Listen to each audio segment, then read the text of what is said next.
తనకు ఎమ్మెల్సీ రాకపోవడం పట్ల స్పందించారు పిఠాపురం మాజీ ఎమ్మెల్యే ఎస్వీఎస్ఎన్ వర్మ. పదవి రాలేదన్న అసంతృప్తి తనకు లేదన్నారు. పదవి ఇవ్వాలంటే కొన్ని కూడికలు తీసివేతలు ఉంటాయన్నారు. అధినేత ఏం ఆలోచించారో వేచి చూద్దామన్నారు. కొన్ని ఇబ్బందులు ఉంటాయి. మన అధ్యక్షుడు మనం ఒకరికి జడ్పీటీసీ ఇవ్వాలంటేనే మల్లగొల్లాలు పడతాం.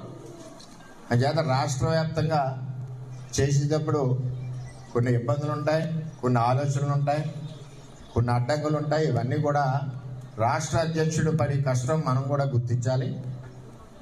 చంద్రబాబు నాయుడు గారికి సహకరించాలి.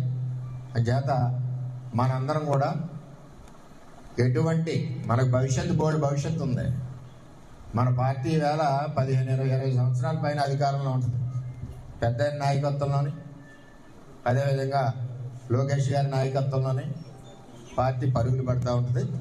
చేత దయచేసి మనందరం కూడా ఎప్పుడు పార్టీకి అండగా, చంద్రబాబుకి అండగా, భవిష్యత్ రథసారథి లోకేష్కి అండగా మనందరం ఉండాలని మీ అందరినీ కూడా మనస్ఫూర్తిగా కోరుకుంటూ మరి నేను సెలవు తీసుకుంటున్నాను. అందరికీ నమస్కారం.